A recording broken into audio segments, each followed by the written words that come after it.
Eh bien bonjour tout le monde les amis, c'est Bamio, bienvenue pour cette nouvelle vidéo. Aujourd'hui on est sur l'un des projets les plus ambitieux de ma chaîne YouTube, étant donné qu'on va améliorer mon PC gamer slash streamer afin d'en faire plus qu'un seul, parce que vous saviez que j'avais deux PC à l'époque, un pour jouer, un pour capturer, et je passais par un Elgato. Aujourd'hui j'en ai marre, j'ai envie de faire qu'un seul PC, parce que c'est beaucoup trop technique sinon, et ça consomme un petit peu beaucoup. Donc j'ai décidé d'améliorer tout ça en un seul gros et même PC. Voilà. Surtout que j'avais dernièrement acheté une RX 6950 XT qui est dans le PC. Et celle-ci était un peu limitée par le processeur, i7 9700K. Il y avait du bottleneck, ce qu'on appelle. Donc en fait la carte graphique se limitait parce que le processeur n'était pas assez puissant en réalité. Et je crois que quand je jouais en 1080p, on n'était pas loin des 40%. Alors c'est vrai qu'il faut pas se fier tout le temps à ce genre de site parce que c'est grossier en fait, ça dépend vraiment de l'usage des jeux, etc. Mais c'est vrai que ça donne quand même un aperçu global sur les performances et les limitations que peut avoir une machine. Et donc là, j'ai essayé de prendre le processeur qui potentiellement avait le moins de limitations. Donc aujourd'hui, je vais remplacer mon i7 9700K qui commence à dater par un Ryzen 9 5900X. J'ai pas pris le 950X même s'il avait 4 cœurs de plus, sachant que celui-là on a 12. Cadencé, il me semble, à 4,6, 4,8 MHz, pardon, gigahertz. Mégahertz, putain, on est en 92 ou quoi. Donc voilà, ça va carburer, on passe de 8 cœurs à 12 et on passe surtout de 8 threads à 24. Bien sûr, pour refroidir tout ça, je suis pas partisan du water cooling, surtout que ça coûte vraiment un bras réellement. J'ai toujours eu des ventirades, ça a toujours bien fonctionné. J'ai quand même pris quelque chose qui est aujourd'hui très puissant. Je suis parti sur un Deepcool. Voilà, assez sympa. Le AK400 0 Plus Dark, voilà la version noire, et surtout il est en duo celui-ci, j'ai un ventilateur devant, un ventilateur derrière, ça c'est pas mal. Il peut refroidir jusqu'à 220 watts de TDP, sachant que ce processeur là ne l'atteint pas. J'ai de la marge, et même, quand bien même, au pire il se briderait légèrement. Je pense quoi qu'il arrive que je suis gagnant. J'avais dernièrement un Be Quiet, de toute façon on le voit juste là, Shadow 3, et en fait il fait 60 watts de TTP, c'est pas du tout suffisant pour un Ryzen 9. Donc voilà, c'était l'occasion de changer de ventilateur. Bien sûr, j'ai pas pris n'importe quoi, j'ai pris de la cryonaute parce qu'elle a un indice de transfert thermique qui est quand même assez conséquent. Donc je me suis dit que c'était vraiment le meilleur choix. Voilà, la cryonaute Thermal Grizzly. Donc on a le droit à 1 gramme, il n'y a pas le droit à l'erreur là-dessus. Je suis parti pour la carte mère sur une B550 compatible avec un socket AM4. Voilà, c'est plutôt sympa, c'est pas une carte mère qui m'a coûté très cher. Pareil sur Amazon, elle m'a coûté 130 euros. C'était parmi les moins chers, mais je me suis quand même vachement renseigné et en fait j'hésitais beaucoup avec la Tomahawk. Et je crois d'ailleurs que dans une des anciennes vidéos, j'en avais parlé que j'étais intéressé par la Tomahawk. Le problème c'est qu'elle était quand même quasiment 30 euros plus chère et au final il y avait des choses en moins. Alors oui, il y avait un port 2 Go 5 en Ethernet, mais en fait tout le reste c'était soit équivalent, soit il y avait des connectiques en moins, etc. Je suis parti là-dessus, quitte à faire des petites économies, c'est pas grand chose. J'avais une carte MSI dans mon PC, mon premier PC, et honnêtement j'ai jamais eu de soucis avec. Donc je suis reparti sur une MSI. Et le petit dernier qui n'était absolument pas prévu, c'est la RAM. À la base je voulais pas changer la RAM parce que je me suis dit que ça allait faire des frais supplémentaires en plus qui sont un peu inutiles. Mais en réalité je me suis voué d'affection pour ces Trident Z Neo. Je suis un grand fan depuis des années. Je me suis toujours dit que si je changeais de PC, il fallait absolument que je prenne des Trident Z Neo. Elles sont magnifiques, ces barrettes RAM. C'est bien sûr RGB, mais elles ont vraiment un flow, elles sont très anguleuses. Et j'adore ces barrettes mémoire, en fait, tout simplement. Donc, aujourd'hui, on a des barrettes mémoire Trident Z Neo 32 Go, voilà, 16 x 2 pour fonctionner en dual channel. Cadencé à 3200 MHz, étant donné que les Ryzen ne fonctionnent pas au-delà de 3200 ou très mal. Donc voilà, 3200 MHz. Bon, vous allez pouvoir me voir dans le reflet. On va tout simplement commencer par ouvrir le boîtier. J'ai ramené tous les outils dont j'allais avoir besoin pour ce montage. Je vais tout mettre à gauche. Alors c'est vrai que vous m'aviez demandé de zoomer dedans pour que je vais essayer de m'y tenir. Bon là je dévisse juste le boîtier, je pense que ça va cette période. Mais oui, je vais faire des petites coupures et je vais essayer de vous montrer comme il faut. Bon voilà, je vous ai un petit peu rapproché histoire que vous y voyez un petit peu mieux.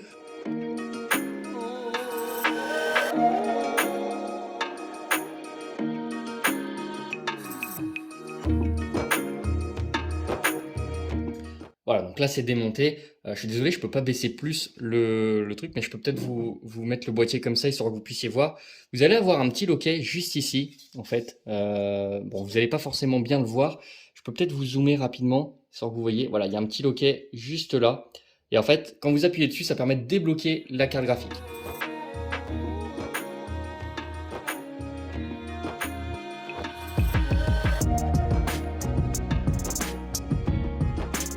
Voilà, la pâte thermique, vous voyez. J'avais juste mis un point au milieu et c'est hyper bien réparti.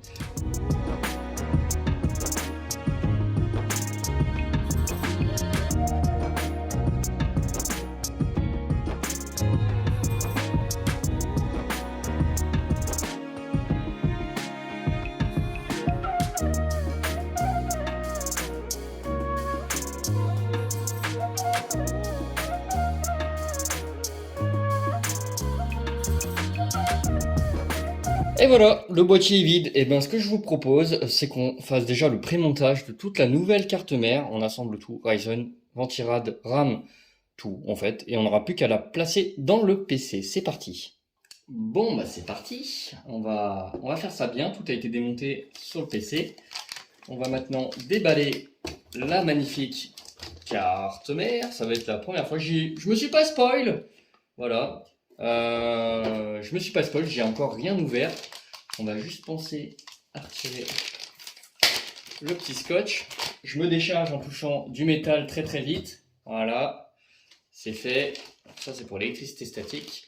J'ai bien retenu vos commentaires comme quoi effectivement si on pose dessus, toute l'électricité statique va dessus. Donc bah ça dégage, hop. Parce qu'en fait c'est l'intérieur qui est protégé mais pas le dessus. Et donc, je me suis un petit peu renseigné, et du coup, il faut bien le mettre, par exemple, sur la boîte de la carte mère. C'est ce qu'il y a de plus safe, entre guillemets, quand on n'a pas trop de matos antistatique ou autre. Voilà, et donc c'est parti. J'ai bien sûr vérifié ce qu'on ait bien une prise USB-C, une prise USB 3, j'ai des USB 2. C'est une carte mère assez simple. On a donc un stockage SSD qui a un dissipateur thermique, ça c'est cool. On a un deuxième qui ne l'a pas. Et donc c'est parti, on va ouvrir ça. Pouf, je fais ça au couteau, je sais. Donc il n'y a pas de Ventirad fourni avec, hein, les Ryzen 9. Déjà même les 7, il n'y en a pas. Voilà, donc en fait à l'intérieur on a surtout du rien, du vide, du plastique, une notice d'usage et surtout le processeur. Ça c'est le Saint Graal, voilà. Un bon Ryzen 9, alors c'est vrai que c'est dur à voir avec le reflet, Ryzen 9 5900X, donc de la génération d'avant, mais la carte graphique est de la génération d'avant, je pense que ça sera le plus cohérent. Donc pour mettre un processeur, on va tout simplement déverrouiller avec la petite manivelle le loquet, donc il faut tirer vers là et lever. Les supports AM4 en fait d'AMD à l'époque, ils sont de cette génération, ils sont vraiment super, parce que les pins sur le processeur, en fait, les pins sont sur le processeur et pas sur la carte mère. C'est pas du LGA comme j'ai pu avoir avec le i7 que j'avais juste avant. Là, les pins sont sur le processeur et en fait, c'est vachement plus simple. Il y a moins de risque de le casser, je trouve. C'est beaucoup plus facile à mettre, ça force moins. Alors, les Ryzen ne se mettent pas droit avec l'écriture droite. Ils se mettent sur le côté comme ça. Voilà, c'est à savoir. Là, vous voyez, il est bien bloqué. Et bien, ce que je vous propose, c'est qu'on l'appuie. Et voilà. Et donc là, il est bloqué. J'ai pas forcé, absolument pas. Et c'est génial. Je remercie AMD pour ça. Bon, maintenant, ils ont changé. Ils sont passés sur du LGA avec le AM5. Mais waouh, j'ai jamais. En fait, c'est parce qu'ils veulent pas faire les échanges SAV à cause de pins tordus. Parce qu'en fait, c'est pas pris en charge en garantie, les pins tordus. Mais du coup, c'est les cartes mères. Et les cartes mères, ça veut dire qu'il faut tout remplacer. C'est ça qui est fou. En fait, c'est encore pire en termes de déchets après derrière et en termes de casse. Vaut mieux tordre un petit pin que, d'ailleurs, on peut encore essayer de le redresser parce qu'ils sont assez épais. Alors que maintenant, si c'est sur la carte mère, vous pliez un pin, c'est fini. Alors que sur le processeur, on pouvait encore essayer de le redresser et ça pouvait remarcher.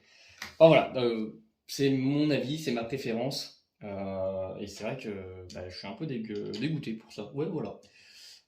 On va tout de suite... Ah oui, c'est vrai. On va les placer, mais je vais mettre le SATA ici. Oh bah j'ai eu un petit blason MSI, c'est génial, trop cool, dans la boîte de la carte mère. Ok, on peut enregistrer, on a un CD, on a un tuto, on a 2 câbles SATA, bon ça c'est évident.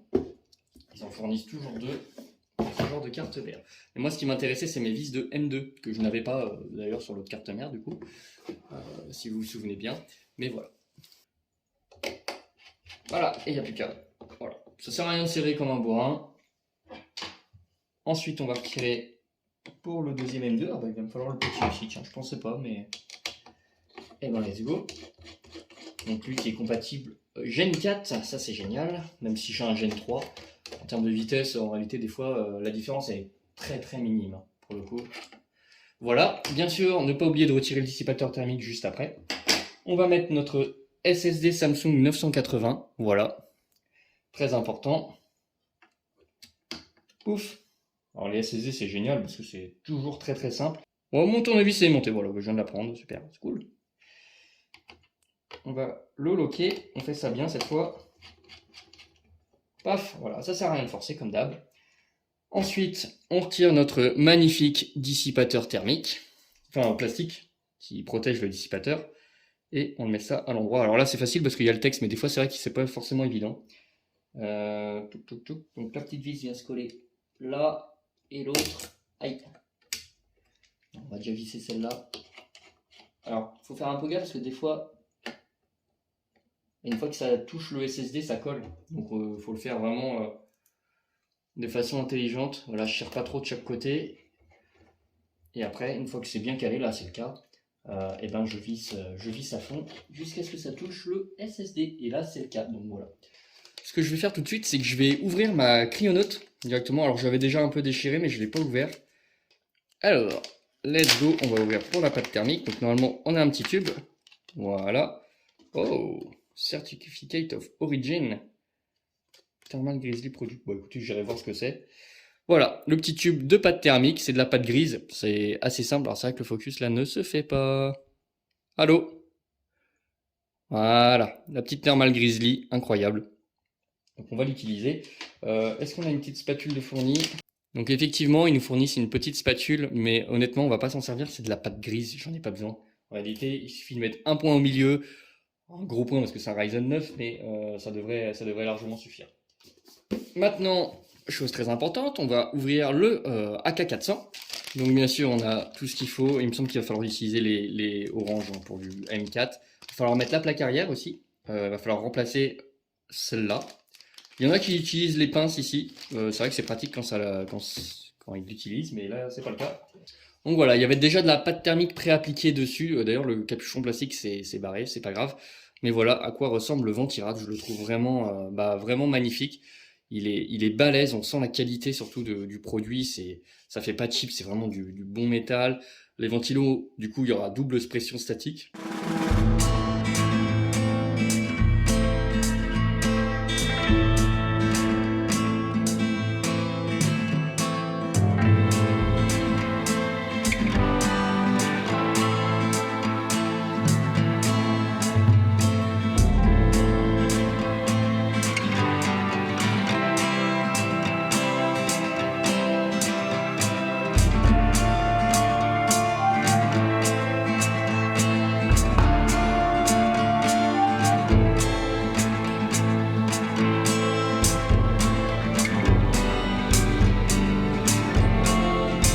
Donc en fait, pour appliquer de la pâte thermique, c'est assez simple en réalité, et souvent les gens font beaucoup d'erreurs.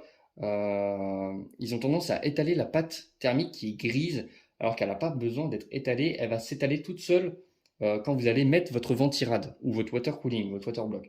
Donc en fait, n'hésitez pas à tout simplement mettre un gros point au milieu. Alors là, un gros point parce que c'est un Ryzen 9, mais il ne faut pas que ça déborde en fait. Le problème, c'est que quand vous allez appuyer avec votre ventirad, ça va juste. C'est juste censé faire. C'est pas ça qui va faire que ça va refroidir en réalité.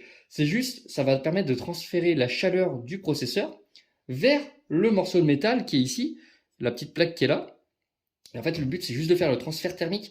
Donc, il n'y a pas besoin de mettre une quantité faramineuse de pâte thermique en réalité, parce que ce qui va faire le refroidissement, c'est votre refroidissement, pas la pâte thermique. Donc, l'idée, c'est de mettre juste un gros point, enfin un point, une goutte d'eau au milieu. Voilà. En fait, en réalité, comme ça, et je vais peut-être en mettre légèrement plus, mais là, c'est juste parce que c'est un Ryzen 9, mais normalement, il n'y a pas besoin, c'est un grain de riz. Voilà. Et là, en fait, ça suffit. Il n'y a pas besoin de faire plus. Donc, je la referme parce qu'en fait, je pourrais peut-être m'en servir pour autre chose. là, à ce moment-là, et je vais vous le démontrer. D'ailleurs, vous savez quoi, je vous le démontre. Je vais vous poser.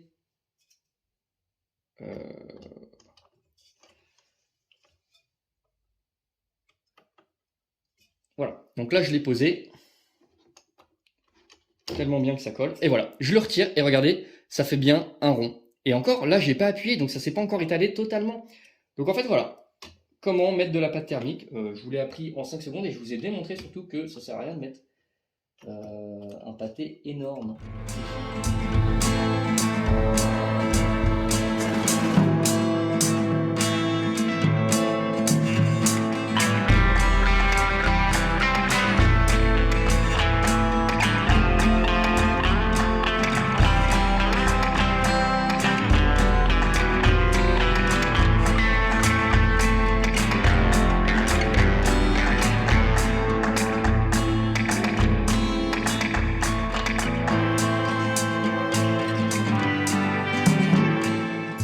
Alors, nouvelle étape, on va brancher la RAM pendant qu'on y est. Ça ne nous coûte rien, c'est très facile, on peut le mettre à la fin, on peut le mettre dès maintenant. Moi j'ai envie de le mettre dès maintenant, donc je vais tout simplement la déballer. J'ai touché les 32 Go à 86 € directement, donc ça c'est cool, c'est pas si cher que ça. La RAM a vachement baissé en fait dernièrement, ça c'est cool. Encore un petit logo, ouais, c'est bien, j'ai plein de logos. Et let's go. Non, mais alors je suis désolé, mais vraiment elles sont juste folles. Regardez, regardez, regardez. Alors il y a les Royales aussi qui sont très belles, mais le problème c'est qu'elles prennent vraiment les traces de doigts. Et elles sont aussi beaucoup plus chères en moyenne, donc voilà. Alors, pour mettre les barrettes RAM, on regarde où est l'encoche, là sachant que c'est de la DDR4. On regarde aussi, très important, alors est-ce que vous allez voir, si je vais vous le montrer, là, vous avez tout simplement, c'est souvent au même endroit d'ailleurs sur les cartes mères, mais comment les mettre pour qu'elles soient prioritaires et pour qu'elles fonctionnent en dual channel. Là, vous allez avoir marqué l'emplacement 2 et 4 à mettre en premier, first. Voilà. Donc en fait, je vais les mettre sur le deuxième et le quatrième emplacement pour qu'elles fonctionnent en dual channel et que je puisse activer le XMP, etc.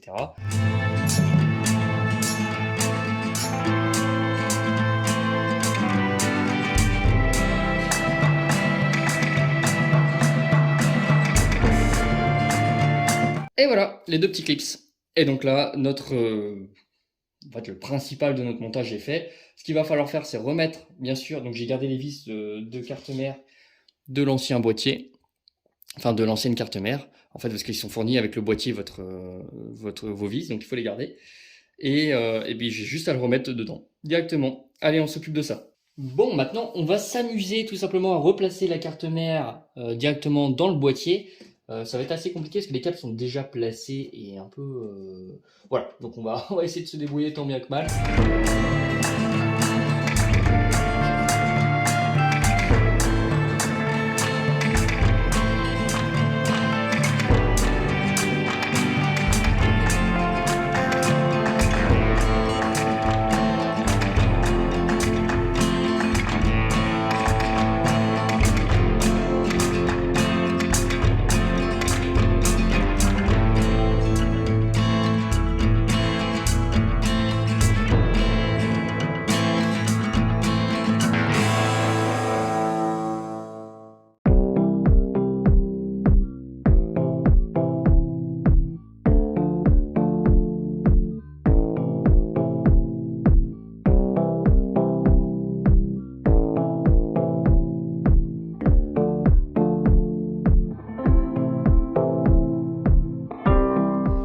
Voilà, donc là tout est rebranché, mes panneaux de façade sont bons, les ventilos c'est bon, les USB c'est bon, USB-C 3 c'est bon.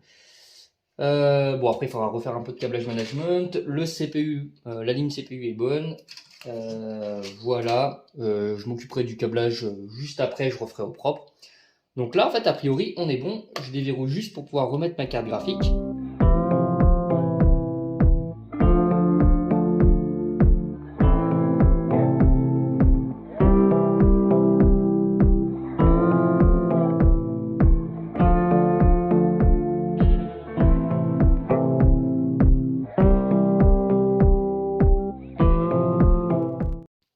Voilà donc le PC terminé. Je me suis permis de refaire le câblage un petit peu plus propre. Voilà, il n'y a plus de câbles qui traînent, c'est bien, c'est beau. Voilà. Voilà, c'est magnifique, c'est incroyable, j'adore. Je suis assez content du résultat et bah moi ce que je vous propose en fait maintenant, c'est de l'allumer. Bon bah nous voilà au setup, j'ai pu replacer et rebrancher rapidement le PC et donc maintenant c'est parti, on met le courant ici et derrière la lime, pof, déjà bon il n'y a rien qui explose, salut. Pour le premier démarrage, c'est parti. Ok, donc jusque-là, tout va bien. Alors la RAM s'allume pas encore, c'est peut-être normal, j'ai une LED. Ah, parfait. Bon, j'ai eu un peu de mal à boot, notamment sur le BIOS. En fait, il y a toujours un souci avec les DisplayPort, c'est que des fois, vous avez pas d'image avec le DisplayPort. Pourtant, ça boot bien, hein. Et donc là, c'était le cas. En fait, en réalité, donc eh ben, j'ai branché en HDMI, ça fonctionne. Donc en fait, des fois, c'est des petites pannes, mais j'ai souvent ce souci. Donc bah voilà, au moins, on a bien notre Ryzen 9 juste en haut, 5900X 12 cœurs. Notre RAM 32 Go est bien détecté. Oh, il y a peut-être une mise à jour de BIOS à faire, mais bon, tant que ça marche, voilà. C'est assez bien refroidi, ça chauffe pas trop pour l'instant. Par contre, notre RAM est en 2666. Donc on va mettre en XMP qui va la booster probablement. Voilà, on va essayer. F10, tac, on sauvegarde et on est bien en 3200. Je viens vers vous parce que mon SSD M.2 SATA n'est pas détecté. En fait, je viens de me rendre compte que j'ai fait une énorme boulette. Le 980 peut fonctionner sur le slot 2, mais le SATA est uniquement supporté, en tout cas chez AMD, sur le port M.2 avec le dissipateur. Donc on va inverser les SSD, tant pis. Bon après c'est pas des SSD qui sont non plus très très rapides, ça risque pas de chauffer, c'est pas trop grave. Voilà, bon bah je reviens quand ça fonctionne. À tout de suite. Bon bah c'est bon, alléluia. J'ai inversé du coup les deux SSD M.2, le SATA et le PCI Express 3, et désormais bah ça boot, ça fonctionne. La bonne nouvelle, j'ai juste pas encore remis le dissipateur, mais c'était juste histoire de tester, mais en tout cas ça fonctionne. Quel bonheur. Eh ben écoutez, je vous fais tout de suite un débrief. C'est parti. Bon bah c'est le verdict, on va faire un petit benchmark avec OCCT pour voir les températures en plein burn, sachant que c'est pas spécialement représentatif parce qu'en réalité on l'utilise rarement à 100%, mais je vais juste vérifier que ça crache pas. Surtout, ça serait le principal. Alors je vais pas faire une demi-heure, mais vous voyez là, donc il va à sa fréquence max. La température devrait grimper en flèche. Et on va voir, ça va être le moment de voir si effectivement mon ventirad est largement suffisant ou pas. C'est vrai que là pour l'instant je fais pas spécialement chauffer la carte graphique, mais les deux en même temps, ils sont rarement même à 100%. Bah écoutez, pour l'instant je suis assez étonné, hein, je suis à 54 degrés, c'est vraiment rien du tout. Allez, il chauffe un peu là. Bon, et bah écoutez, ça va, en tout cas ça crache pas. Pourtant tout est à 100% d'usage, donc voilà, ça chauffe pas trop, on est à 63 degrés. Honnêtement, c'est pas mal. C'est vraiment pas mal, je suis très content. Et ben écoutez, moi je vous laisse là-dessus. J'espère quand même que cette vidéo vous aura plu. On va, pendant que je fais l'outro, attendre un petit peu. C'est bizarre par contre, ça me perturbe le fait qu'il baisse sa fréquence alors qu'il surchauffe pas du tout. Il peut aller jusqu'à 90 ce pros, donc étrange. Faut peut-être que je mette à jour. Ouais, je vais peut-être mettre à jour le processeur, enfin le chipset, à voir. Et le BIOS aussi. Et ben c'est parti. Passez du bon temps, à bientôt sur ma chaîne YouTube et salut!